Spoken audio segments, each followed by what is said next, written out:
Good evening and welcome to our Fourscore Speaker Series.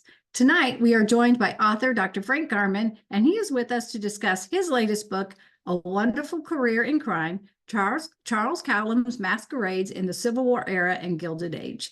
My name is Phyllis Evans, and I am the Senior Director of Development at the Lincoln Presidential Foundation, and our foundation is the only national foundation focused on increasing access to history, educational programs, exhibits, and sites highlighting the life and legacy of Abraham Lincoln. We do our work in cooperation and partnership with others, locally, nationally, and globally, with a vision for a world where freedom and democracy flourish, inspired by the life and work of Abraham Lincoln. To learn more about how you can support this mission, please visit our website at lincolnpresidential.org.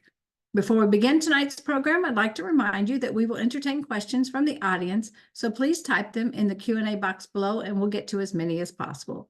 And now, please join me in welcoming tonight's special guest moderator, historian Christian McWhirter. Christian, thank you for joining us this evening. Thank you, Phyllis. Wonderful to see you again. For those of you out there who have been with this program from the beginning, you'll remember me as the original host of Fourscore.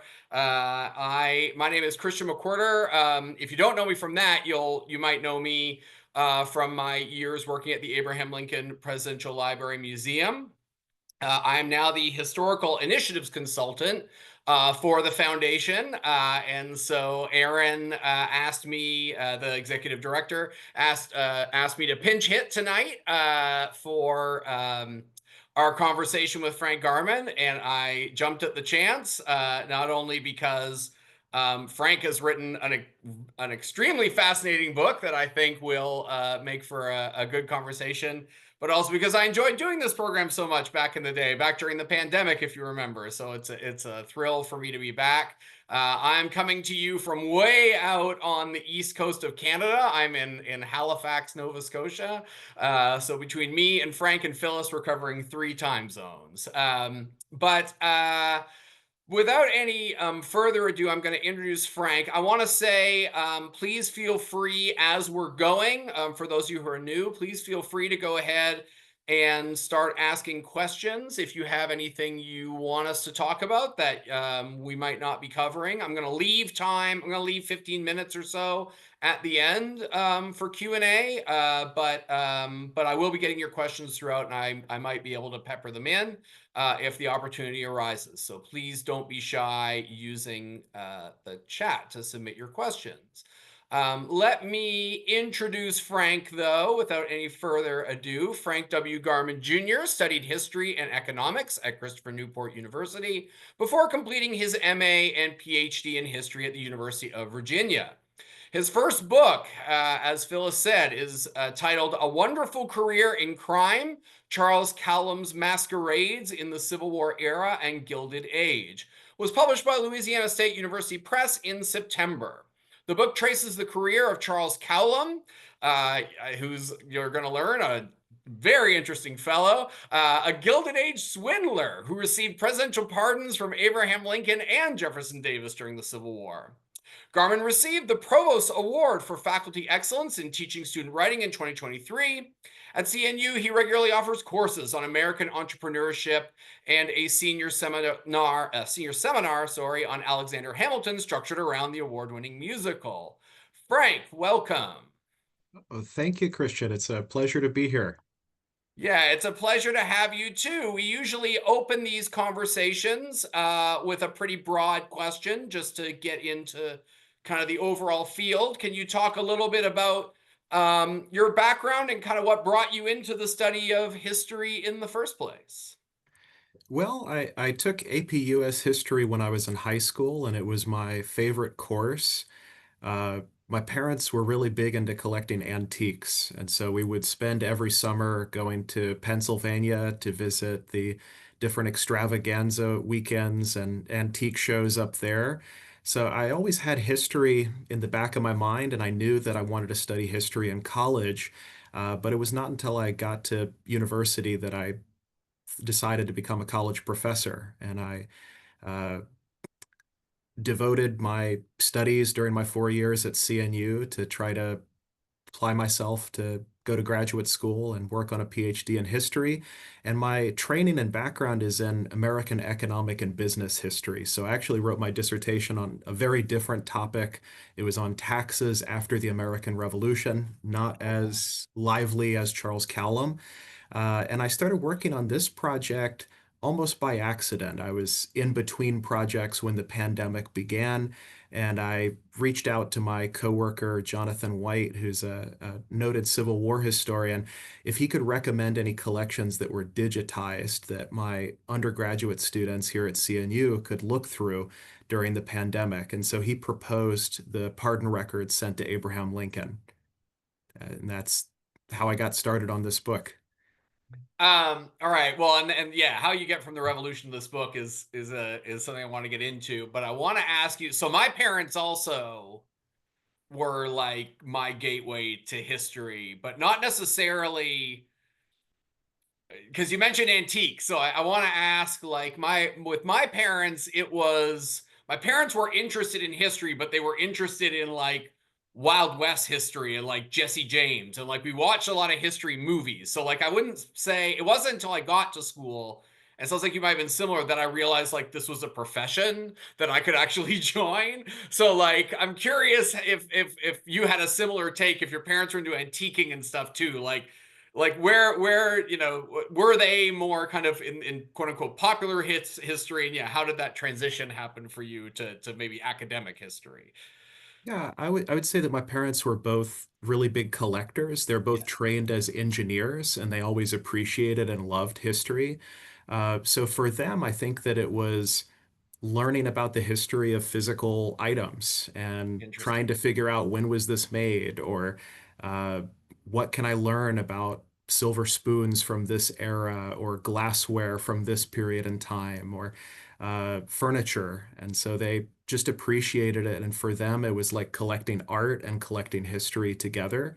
Uh, you're right that as I got to college and graduate school, the academic side of history is a little bit different. Yeah. But I have an appreciation for both. So I still collect myself. I'm a coin and stamp collector and postcard collector as well. That's interesting. Yeah, my grandfather owned a coin store in Toronto, and I had to learn, becoming a museum person, I had to learn how to research objects because like I hadn't been trained that. So it's all historians have kind of paths they take. So anyway, I wanted to get a little bit into that, but we're not here to talk about our past. We're here to talk about Charles Cowlam. So yeah, let's. So I know a little bit of the story from talking to you and from talking to John, but let's flesh it out a little bit. So yeah, so you start looking at pardon records. So let's get into that. So first of all, I think because of some of the foundation's previous work and my previous work, I'd appreciate if you say where those pardon records are that you were looking at and how you got access to them, and then how did that lead you, yeah, to Charles Cowlam? Absolutely. So John pointed out that they're all digitized through the Abraham Lincoln Association, and they're all online. They all have a connection to Abraham Lincoln, and they're all really interesting cases because each one of them has a drama in just a few pages of somebody pleading for clemency or pleading for their life. And so because they all have a connection to the 16th president, they're a really fascinating collection. And John pointed out that there are about 1,100 cases. Historians have only written about a couple of them. Most of them are unexplored.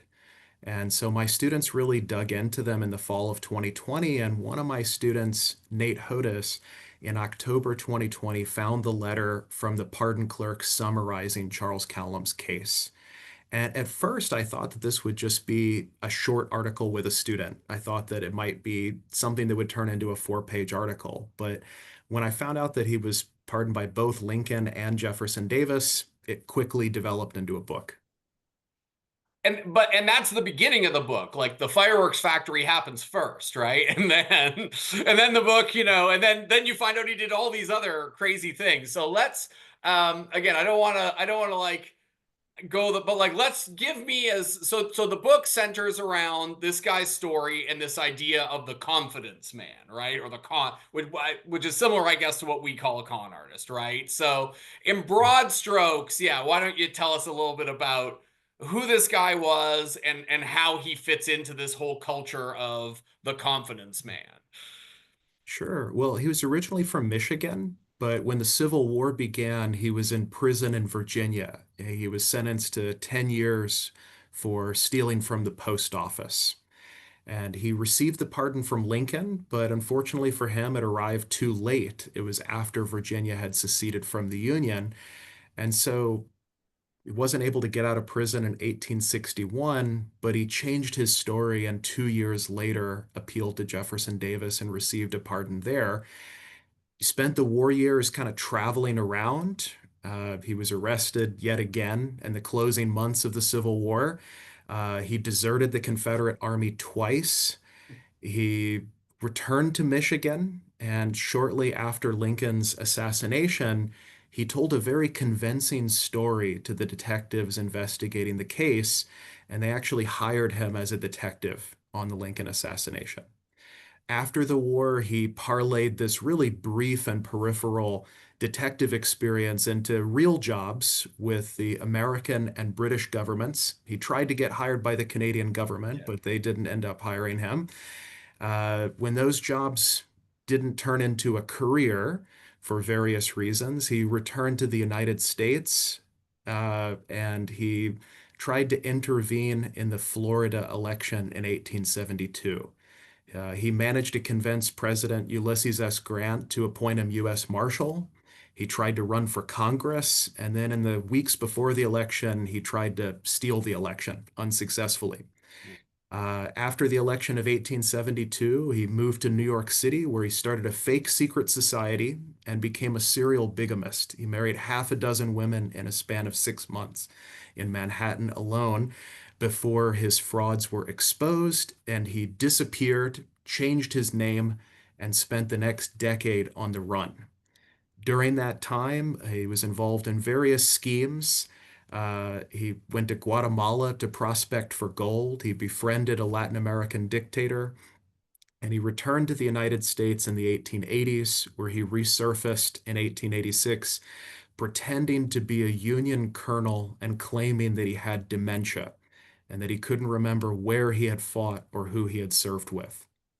So 20 years of various grift schemes and frauds.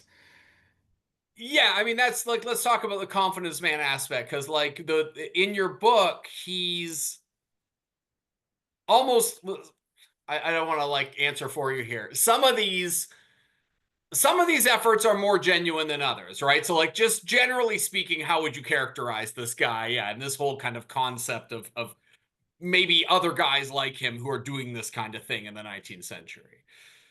Well, he epitomizes the idea of the opportunist. Yeah. He looked for ways to get his foot in the door any way that he could. At various times in his life, he was an imposter, a con artist, a grifter. There were times in his life where he seemed more sincere Yeah. and attempted to ply his trade as a detective and do some real detective work. And there were other times where he was simply taking advantage and trying to make the most of the position that he had. And you're pretty honest about this in the book, that like sometimes you can tell, and some, like, what's interesting about him is sometimes you can tell and sometimes you can't, right? And so obviously being Canadian, I was interested in in his time trying to be a informant for the Canadian government, which is all wrapped up in the Fenian raids. If those of you in the audience don't know what those are, it's after the Civil War. These Irish nationalists living in the United States, who were, most of whom were U.S. veterans in the Civil War, start raiding Canada to try to help Ireland get its independence back on the other side of the ocean. And Cowlam is feeding his looking at your footnotes, like, he's, the stuff you got from the Canadian archives is in John A. Macdonald's papers. John A. Macdonald is the first Prime Minister of Canada. Again, for those of you out there who don't know, like, this guy's in his papers. Like, one of the, like, and you couldn't really tell whether those were genuine or not. You seem to speculate for a while he's like a tax investigator, right? And you kind of speculate that's maybe he's actually trying to do that responsibly, right? Yeah, so he tried to obtain a job with the Canadian government after an assassination in 1868. Right. And he tried to convince the Canadian government to hire him by warning about the threats of these Irish nationalists along the Michigan border. But he was later able to parlay that into a real job in the Treasury Department. He was a detective in the Internal Revenue Service for about a year and a half between 1868 and 1870. And during that time, it seems like he was trying to lead a normal life for the first time in his career. He helped to uncover a whiskey smuggling fraud that implicated a U.S. Marshal and a U.S. attorney. He helped to exonerate a African American minister who was falsely accused of counterfeiting. Even though he was a government detective, he testified for the defense in this case and helped him to get acquitted. But in other cases, he would pull out an extortion racket and he would say to someone who was accused of violating the revenue laws, if you could only put $500 in my pocket, I could make the case go away. So he was not always on the up and up as he interacted with people in his district in the Internal Revenue Service. Right. That's as close to honest as maybe he got. And he's interacting with, like, he's intersecting with the stories of all these very famous people, right? So like the minister you talked about is Henry McNeil Turner, who's who's a major figure in 19th century Black history. He's intersecting with Lincoln, he's intersecting with Jefferson Davis, he's intersecting with Johnny MacDonald. The assassination that took place in Canada is a major Canadian politician who's instrumental in confederating the Canadian provinces. He intersects with the Kellogg's, right? Can you talk a little bit about the Kellogg's and his connection to them? Yeah, so when he was in prison, when the Civil War began, his older sister began writing letters to the Buchanan administration pleading for clemency. He was sentenced to 10 years in prison when he was only 19 years old, and she emphasized that her and her younger sisters and brother were now orphans since their mother had died while Charles was in prison. And she was able to help recruit their local congressman representing a district in Michigan that included Battle Creek. His name was Francis W. Kellogg, and he was related to the Kellogg's of Battle Creek, but pretty distantly. He was third cousins once removed from John Harvey Kellogg. And there's quite a bit of age difference. So Francis W. Kellogg was born in the 18 teens, and John Harvey Kellogg was born in 1852. But he was of the Kellogg family, and he took up the case pretty tirelessly. So when Lincoln was elected and Kellogg was a freshman congressman from Michigan, he sent numerous letters to officials in the Lincoln administration, especially Lincoln's attorney general, and he emphasized the urgency of the secession crisis. He's essentially saying, look, Virginia will secede any day. If you don't pardon him now, it's now or never. He could be trapped in the South. And so this pardon case represents a really interesting time period during the secession crisis for inmates convicted of federal crimes who happened to be in the South. Many of them found themselves trapped once the South seceded from the Union. And so I looked for other cases where Lincoln had pardoned inmates after states had seceded, and I was able to find a couple of examples. And I found an interesting case in Georgia where an inmate actually filed a writ of habeas corpus saying, help, help, I'm being imprisoned by a foreign government. I wasn't convicted of violating the laws of Georgia. I was convicted of violating the laws of the United States, and now that's in a foreign country. So the pardon cases during this period represented a real dilemma for Southern governors. On the one hand, if they recognized Lincoln's pardon, they would be recognizing that Lincoln was still president. On the other hand, if they ignored it, it would mean keeping someone in prison who had violated the laws of the United States. And for Lincoln too, right? If the guy's writing to Lincoln saying I'm imprisoned by a foreign government, Lincoln can't acknowledge that, or he's recognizing the Confederacy as a legitimate government, right? Like, yeah, that guy really played the wrong card, right? Yeah, the Georgia Supreme Court did not agree with him. And Yeah. so his case was denied, but in that case, that inmate later received a pardon from Jefferson Davis. So Yeah. Yeah. Well, and that's what I'm saying, Cowlam. And Cowlam, in Cowlam's case, that is what happens, right? If I'm remembering, the Virginia government literally just says, we don't recognize Lincoln's authority, you aren't being pardoned, right? Yeah, in the case of Charles Cowlam, the pardon from Lincoln arrived nearly a month after Virginia had seceded from the Union, and the governor simply ignored it. Right. So as he like one of the questions I kind of had for you, like just thinking about your book, the way he crossed paths with so many kind of like if someone wrote this in fiction, you wouldn't believe it, right? Like so he's crossing paths with so many prominent figures and so many prominent events. Is that, I kept trying to figure out if that's just coincidence or if that's a sign of how good he is at being a con man, that like he's sniffing out the right places to be at the right times, or at least what is potentially the right place to be there, because it doesn't always work out for him. What's your take on that? Because yeah, he seems to always be involved in these events in Florida, in Canada, in wherever, as they're going down. Yeah, do you have any kind of thoughts on why that is? Yeah.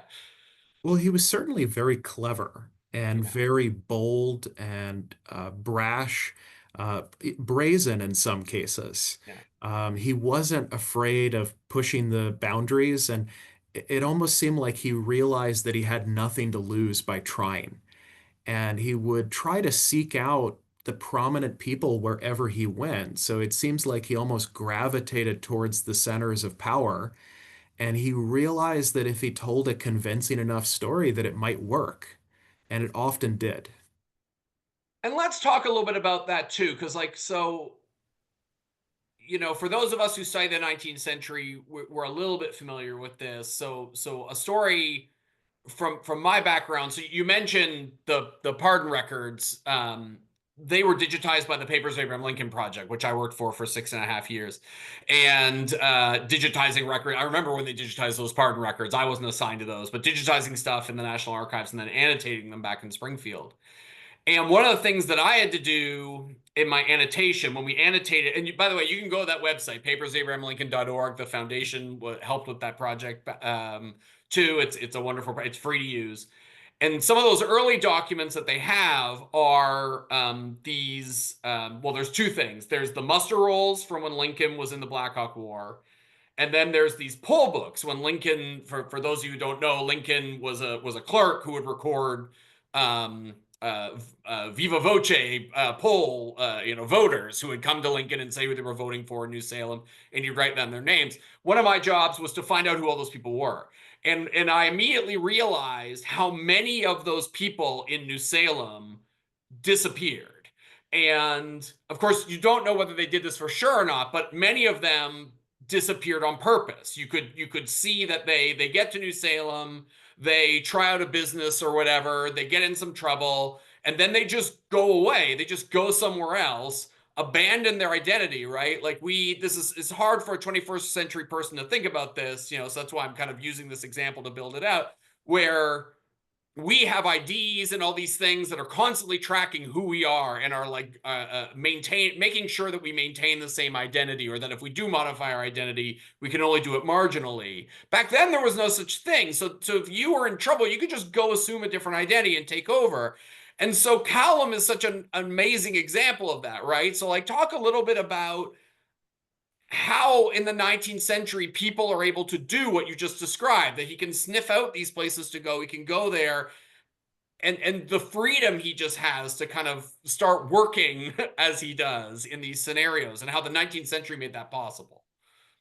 Well, a lot of this is the upheaval of the Civil War itself. So the Civil War caused a lot of people to move. Yeah. And people were more transient during this era than they had been in, say, the colonial period or the early republic. And certain places, especially cities, grew in some cases exponentially.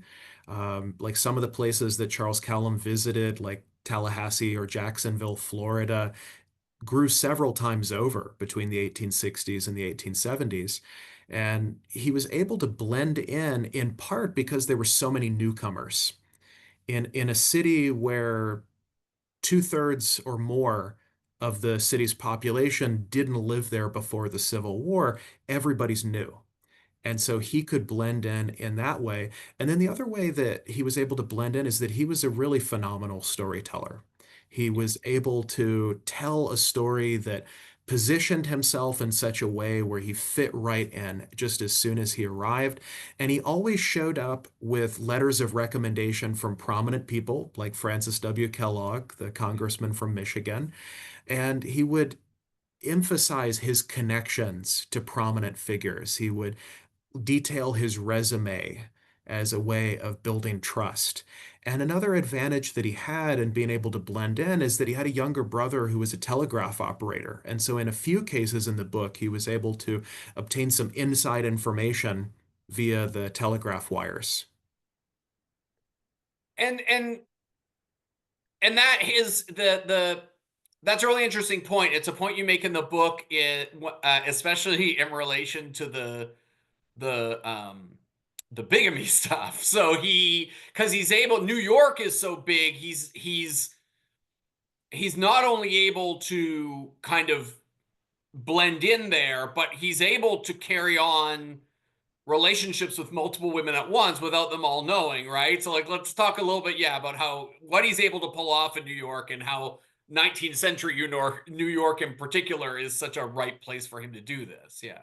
Well, New York City would have been an easy place to hide and hang out in the middle of the 1870s. At this point in time, it had a population of about 1.5 million people, and the city had no marriage licenses. So all marriages were recorded at private places of worship. And as long as he didn't go to the same church twice, he was unlikely to be discovered. So he simply moved between neighborhoods within Manhattan. He presented himself as an eligible bachelor. He was described as having a youthful appearance. He was about 35, but everybody believed that he was younger than that. And he went around telling people that he had a snug fortune and that he wouldn't marry anyone who could not match his own wealth. And so, in a span of 6 months, he married about half a dozen women, even though he was already married.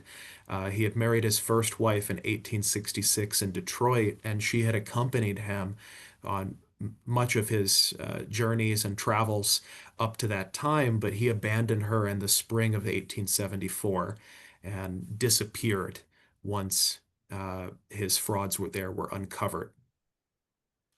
And we've started to get some questions in here too, so I want to work some of them in. So like similarly, we're talking about how the circumstances of the 19th century empowered some of this stuff. We've gotten a question about transportation. Like, he's bouncing all over the place too, right? How is he able to do that so easily in his time? Well, great question. By this period in history, the United States was pretty well interconnected with rail networks. And because Cowlam primarily spent his time in cities, it was pretty easy to travel from place to place. He was also known to take carriages and coaches to different points. So, for example, when he obtained a job as a detective with the British government, he convinced the British government to reimburse him for all expenses. And so he proceeded to spend the next 6 months taking a grand tour of Ireland, rarely staying in the same town for more than a night or two, and rarely spending more than a week in a particular part of the country. And he took trains, coaches, carriages, um, all over the place. So he certainly got around. Yeah, we had a question too about the legal system, that they seem to be the legal system is being inconsistent in the way it's dealing with him too. So yeah, can you talk a little bit about that too? Like, how is the legal system dealing with him? How is it different or the same from how today's legal system might have dealt with him as well? Well, it was really difficult in those days to verify someone's identity and make sure that this was the same person, or to trace their earlier history. So today, if someone committed a crime and they had committed a whole host of other offenses in their past, their prior criminal history would catch up with them. But in Cowlam's case, often his criminal history wasn't taken into account. He was arrested at least 5 times. He spent numerous years in prison over the course of his life. He spent more than 6.5 years in the Virginia State Penitentiary for his 10-year sentence for stealing from the post office. In another instance, he spent 15 months in the state prison for breaking into houses. So he was caught a number of times, and he was certainly exposed in a number of his schemes, but he always managed to slip away. Um, the law enforcement of that era were not as professional as they would be in, say, the 20th or 21st century. It was difficult to track people, especially going across borders. And there were a lot of people in the 19th century who might commit a crime in Vermont and slip across to Canada or vice versa. And so Charles Cowlam, through his different schemes, because he was so transient, it was difficult to catch him. Yeah, I didn't do this on purpose, but the two questions are related, right? Like the reason the legal system can't pin him down is because the legal system hasn't caught up to the transportation revolution yet, right? I mean, people can move around so freely, right? That's a great point. And in fact, when he was arrested for stealing from the post office in the 1850s, there were no federal prisons. Yeah. So federal inmates were housed in state penitentiaries, and they were reimbursed by the federal government for their upkeep and maintenance. So yeah, we're getting these good questions coming in. Before we get back to those, a question I really did want to ask you though, because I think it gets to the heart of what this book accomplishes. So we're talking about a guy who, yeah, he bounces all over the place. He uses all these different, or he tries all these different jobs. He often, abandons or modifies his identity. I want you to talk a little bit about how, like, you basically built a biography of a guy who doesn't want anyone to know his biography, right? So, like, A, how did you do that? And B, how did you discern fact from fiction, too, from a person who's clearly lying almost all the time about himself, right? So, yeah, talk a little about how you, like, built your research around this guy. Well, you're right. It's a biography of someone who didn't want to be known or didn't want to be found. One newspaper from that time period reported that Cowlam has as many aliases as there are letters in the alphabet. Now, I found quite a few of those aliases. I didn't find the whole alphabet. There could be another one still out there, but I found as many as I possibly could in trying to piece his story together. Sometimes it was frustrating trying to figure out where he was at particular points in time or trying to verify certain details of his story. I could never take anything that he said at face value because behind everything that he said, there would always be a grain of truth and then a huge lie. So, for example, when he got hired as a detective working on the Lincoln assassination, the story that he told them, he said, I have been in Richmond since 1857, which was true. He had been in prison since 1857. Right. He said, I was unemployed for a time, which was pretty much true. He'd been in prison for 6.5 years. But then he told them a story that he had been a spy all along and that he had infiltrated the Confederate Secret Service, that he had watched their comings and goings in Richmond, and that he could even break their codes, their ciphers, if he were hired. So trying to verify each of those details could be really difficult. I think the most difficult detail to verify in the book was whether or not he was actually a detective on the Lincoln assassination, because he told everybody in all of his stories that he was a detective on the Lincoln assassination. This was one of his claims to fame, and it got him a lot of leeway after the war. But trying to verify was he really a detective was difficult. It took a lot of searching in the National Archives through piles and piles of receipts until finally I found one where he was paid and reimbursed for 17 days service. How did you figure out his aliases? Because again, that's something you're not supposed to figure out, right? So how'd you figure it out? Well, a lot of his aliases were often misspellings of his name, and it seems that he almost encouraged mispronunciations of his name. So his name was Charles Cowlam, but he went by Charles Cowlan, Charles Cowley, Charles Cooley, Charles Cowlane, usually Charles for most of his aliases, but some were more creative. He went by William E. Burlick at one point. He went by Colonel Livingston Graham. So he did have some more creative aliases, but he was usually Charles. Uh, Burlick's the name he's using at the newspaper, right? Again, I don't want to give away too many details yeah. of this book, but I love that where this investigator, I forget who it is, keeps coming to the newspaper and he runs into Burlick and he asks Burlick if Cowlam is coming, and Burlick keeps telling him, well, Cowlam will be here soon, and Burlick is Cowlam, right? Isn't that, Yes, isn't that right? it's almost like the scene in the movie Catch Me If You Can, where Yeah. Leonardo DiCaprio and Tom Hanks meet for the first time, and he gives him his wallet and tells him, "We just caught the guy." So Yeah. yeah, he is able to elude this newspaper reporter who's trying to expose his secret society as a fraud. And he keeps saying, "Oh, the editor will be here any moment. I expect him very shortly." And then when the journalist leaves and comes back, he goes, "Oh, you just missed him. See, he left his coat on the door." And the journalist wonders, well, how is he navigating Manhattan in January without a coat? Right.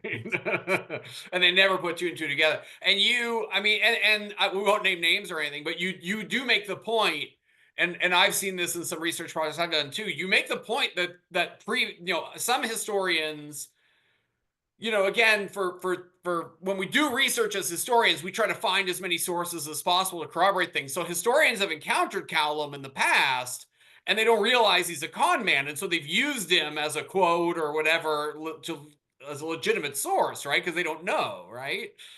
Yes, Charles Cowlam has been cited in a number of historians' works authoritatively, even though if they knew more about Cowlam's life, they would know that this quotation is fraudulent. So the best example of this is at one point in the 1880s, Cowlam wrote a letter to the editor of the Chicago Tribune claiming that he had seen John Brown, the abolitionist. And he claims that he watched the raid on Harper's Ferry, that he saw him being arrested, that he watched his trial, and that he was there at his execution. And he tells this dramatic story of John Brown's death. And the scene is such a great story that it's quoted in at least one biography of John Brown, even though it's completely fabricated. Cowlam was in prison at the time and couldn't have been there. Yeah, John Brown was one famous person he actually didn't interact with. And we've got a good question getting to the heart of the matter from one of the people watching too, which is like what's Cowlam's motivation? Is he just trying to scam for as much money as possible? Is he just an adventurer and he's getting a thrill out of this? Like what do you think is going on in this man's mind? Well, it's hard to assess his psychology, Yeah. but what I would say is that he wanted to be important, even if he didn't want to be remembered. And so, for example, in the epilogue of the book, I talk about his younger brother George as a counterpoint to Charles's life of something of what his life could have been had he not turned to Yeah. crime during his teenage years. And his younger brother George was prominent and led an honest life. His younger brother was a telegraph operator. He enlisted in the 11th New York Infantry at the start of the Civil War. He transferred to the telegraph service, and one of his obituaries described him as the chief telegrapher under General McClellan. After the war, he was a congressional committee clerk and was a noted expert on Southern minerals and industry, and was often quoted in the newspaper and described as Colonel Cowlam. So I think that he wanted to be someone who was well known, if not remembered. He didn't want people to piece together his past, but he wanted to be respected and he wanted to be a prominent person. Yeah, and that was one of the things about the book that really drove home for me, especially from studying Lincoln for so long. Not that Lincoln was that kind of person, but like, and obviously this still happens today, but there really is and this is part what we were getting at too with like the confidence man and the gay the idea of the gay deceiver, by the way. That was really interesting for me for again, I usually don't plug my own work in these, but I wrote a book on music in the Civil War, right? And in Dixie, the third verse of Dixie, the singer is upset that the mistress, he's an enslaved person, and he's upset that his mistress has Will the Weaver, a gay deceiver, has come to the plantation. And I just thought that was a word that the author made up. What I didn't realize is that's a word for these guys who are marrying these women for money or whatever. It's a whole thing, right? These gay deceivers. And that's what they called them, and that's what he is, what Cowlam is.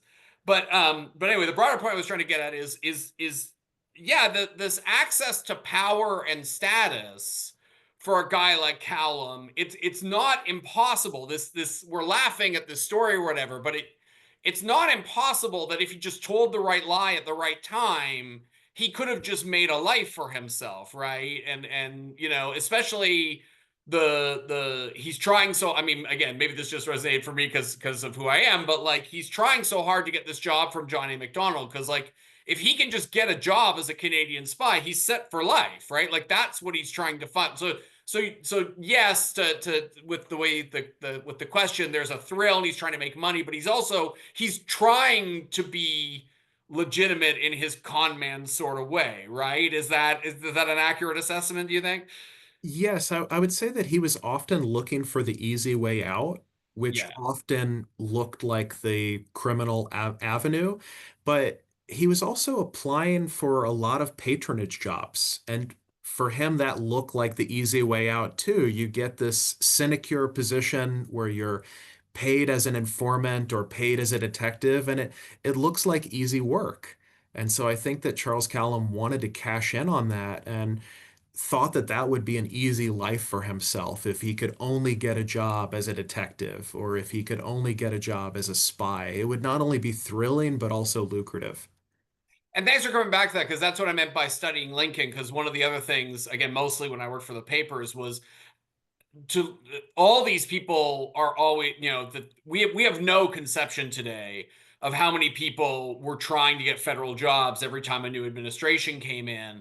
And so many of these guys, when you started looking into them, including ones who got jobs, are shady characters, but they just managed to get the right person to give them a recommendation or whatever. So like Callum isn't inventing this game. He's playing a game that exists. He's just not doing as successful. He's successful enough that he can do it for most of his life. And you know,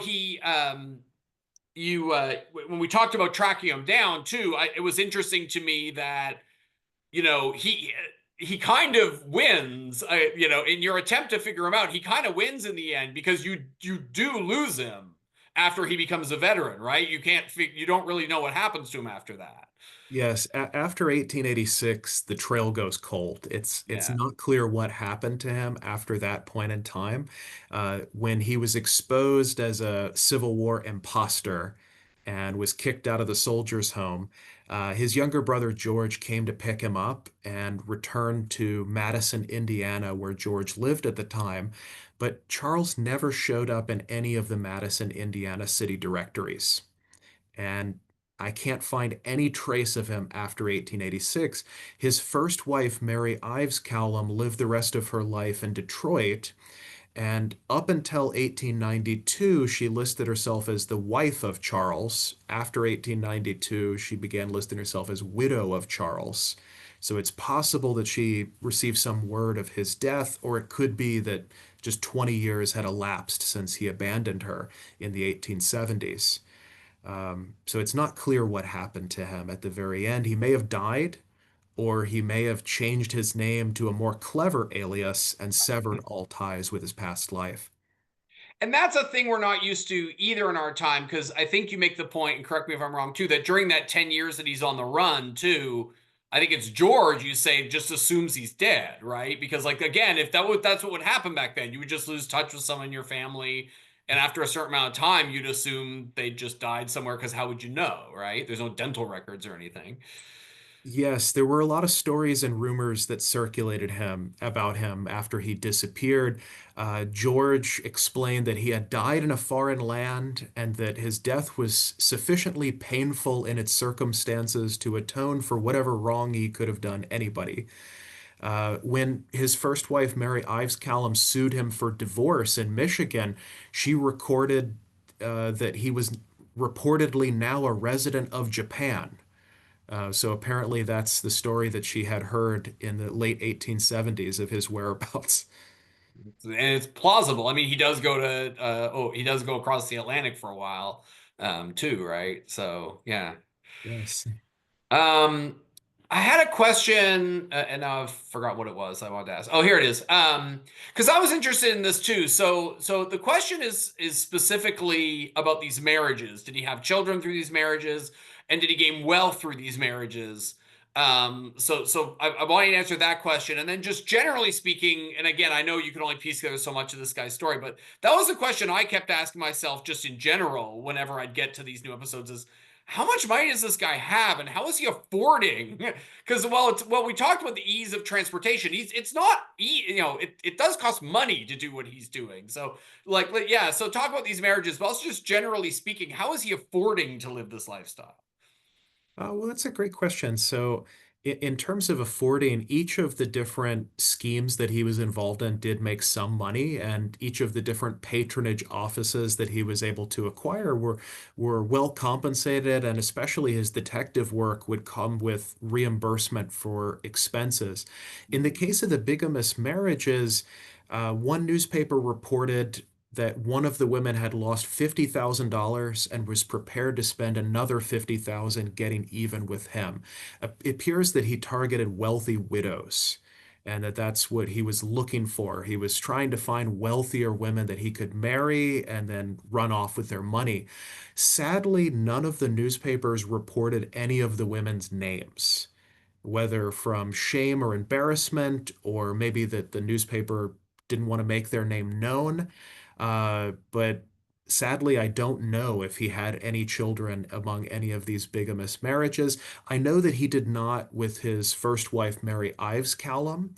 I did try to trace some descendants from the Cowlam family. I was able to get in touch with some Yeah. descendants of his brother George and some descendants of one of his younger sisters, Mariette. And so I was able to find some family connections, but they were not, we don't know if Charles had any children with any of the bigamous marriages. We're getting close to having 10 minutes left, so if there's any more questions out there, please send them my way. Let's talk a little bit more about sources, because yeah, you talk kind of in broad strokes about how you piece this guy together, but like each one of these schemes would require, right, a different set of kind of sources, right? So could you talk a little bit about how you were able, like what kind of things you used to piece this story together? Well, one of the great things about this story is that so many of Callum's schemes involve the federal government. Mm, Whether he was trying to get appointed U.S. Marshal by President Grant, or a detective on the Lincoln assassination, or obtaining a pardon from Lincoln, or trying to check into a soldier's home, which was a federal institution. So a lot of the records were in the National Archives or Library of Congress, but I also reached out to a number of different state libraries and found some sources there. I hired a research assistant in Canada to go to the Library and Archives of Canada, and I hired a research assistant in the UK to track down some of the sources when he was a detective for the British government. So it took a lot of detective work to yeah. try to piece together. And in terms of the types of records, many of them were different government collections. So there are a lot of record groups from the National Archives cited in the bibliography, Yeah. a lot of newspaper sources, because the newspapers would often give a clue that led to something else that would then help me discover it. There are a number of collections of letters from prominent people, from Benjamin Butler, from Ulysses S. Grant, from Johnny MacDonald in Canada. Uh, so a lot of different paper collections as well. And he was using newspapers himself too, right? To manipulate things in his story. That was really interesting. Yes, Go yeah. ahead. Yeah. Oh, yeah. He often used the press to his advantage. So one way that he did this is when he had the fake secret society, he modeled it on the Granger movement. And one of the ways that he would publicize this fake organization is he would write a flattering article about the Grangers and get it syndicated in a newspaper. Yeah. And then he would close the article saying, by the way, if you like this society, check out my secret organization. and he would try to attract followers this way. So he was very clever, so much so that there's an early history of the Granger movement from the 1870s that has a chapter on this fake secret society where they believed it was authentic. They describe it as, I think, their sister organization. Yeah, that was the one moment too. Yeah, I think the same where I was like, oh, that's a really like I was impressed with how clever that was, right? Like he impressed me with, okay, he's using the Granger movement by praising the Granger movement, then they'll publish his thing in their newspapers, right? And again, that's a very 19th century thing. There's so many newspapers around and they're so politically affiliated. He knows these articles are going to get placed, and then he can use that. Someone wants to know more about someone wants to know more about stealing the 1872 Florida election. So if you want to tell that story, that Yeah. would be appreciated. So when he returned to the United States in 1872, he went to his former district where he'd worked in the Internal Revenue Service, and he connected with the Republican governor of Florida, a guy by the name of Harrison Reed. And Harrison Reed was a controversial governor who had been elected in 1868 as a compromise candidate. He managed to satisfy everyone in 1868, but nobody by 1872. His own party tried to impeach him several times, including a Senate trial where he was convicted, but then he appealed to the state Supreme Court and they overturned it. So a very, very turbulent time in Florida's politics. The governor realized that he had no chance of getting reelected in 1872. So he reached out to an old friend who convinced him that he should secretly switch parties, that he should use his position as governor to try to swing the election for the Democrats, and that if he did so, the Democrats in the state legislature would send Harrison Reed to the United States Senate, because in those days, state legislatures elected U.S. senators. So Cowlam helped out Reed with this plan in three parts. For one, they wanted to remove some of the federal officials in Florida who provided some oversight over the election. So Reed wrote to Grant and asked him to remove these officials and to appoint Charles Cowlam as U.S. Marshal.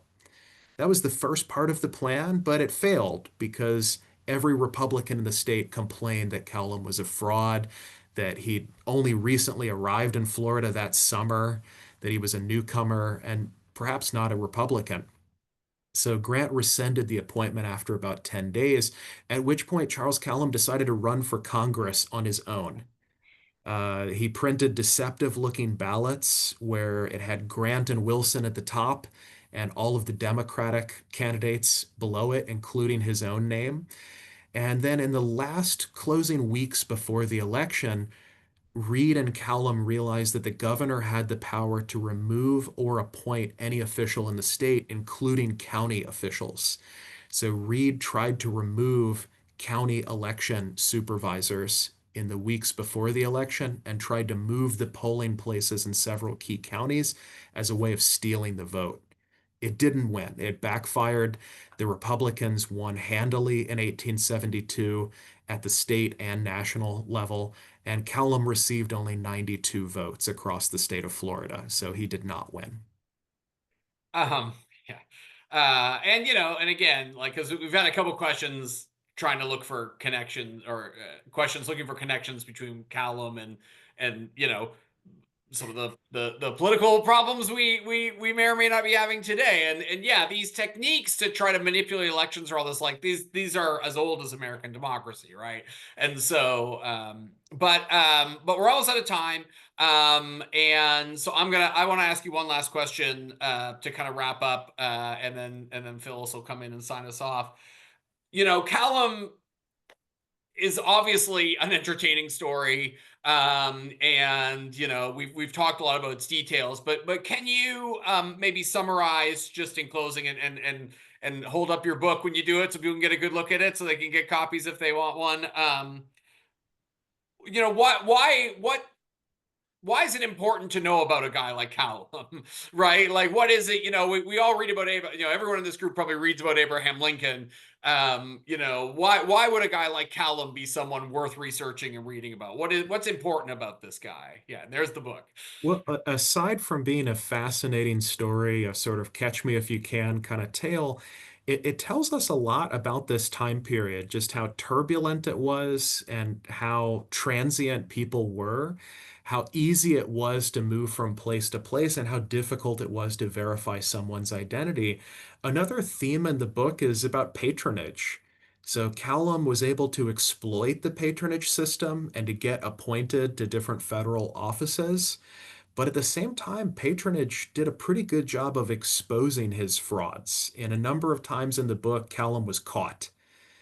He was successful for a time in a lot of cases, but in almost all cases, his scam was revealed to public scrutiny, either by the newspapers, and so it was important to have a strong independent press during that period, or by the functions of the patronage system. It was really good at verifying information and of transmitting local information from, say, Michigan or from Florida to Washington, D.C. So it was a system that could be corrupt, and Cowlam was part of that corruption, but it was also one that could be well functioning when it worked.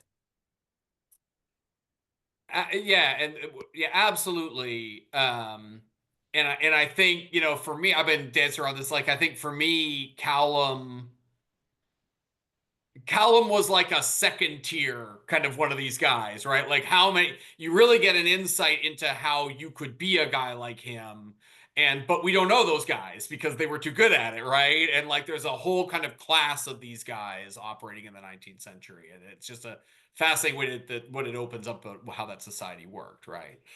Or because in many cases, guys like Cowlam didn't leave a lot of records. I Yeah. mean, one of the things that I noticed in working on this book, I counted at one point how many letters are from Charles Cowlam. There are a lot of red letters about Charles Cowlam, Yeah. dozens of them, maybe more than 100. But in terms of ones that are in his handwriting from him, I believe there are only about 25. And so for any given person that only has 25 letters, it would be hard to write their story. But in Cowlam's case, each of these letters were detailed and over Yeah. the top, Yeah. some of them conspiratorial or urgent. And so they told a great story each and every time. But he's also leaving a trail behind, which is part, yeah, because he's getting caught every once in a while. So, This is true. this was fascinating, Frank. Thank you so much. I'm so glad. I'm so glad I got to learn about Cowlam. Yeah, I hope this was interesting for all of you watching at home. It was a real treat for me to get to do this. So, thank you, Frank, for joining us. And we will throw to Phyllis to close out. Yes. Thank you, Frank. This has been a great evening, and it has been a really interesting book to learn about. We still had some questions coming in, so if everyone will check the chat, you will see that his email address is there, and he is happy to answer any questions if you reach out to him that way. Again, his book, A Wonderful Career in Crime, Charles Cowlam's Masquerades in the Civil War Era and Gilded Age. As most of you likely know, tonight's program closes out our 2025 spring Fourscore programming, but please stay tuned to our website for our exciting fall programming, which will include already Dr. Saladin Ambar, who has been with us before, but he will be with us again on Thursday, October 9th, to discuss his latest book, Murder on the Mississippi, The Shocking Crimes That Shaped Abraham Lincoln. For more information or to register, just visit our website at lincolnpresidential.org. Finally, as you close out tonight's program, we thank you for just taking a quick moment to complete a short survey. And as always, thank you for joining us this evening, and we look forward to seeing you all in the fall. Good night.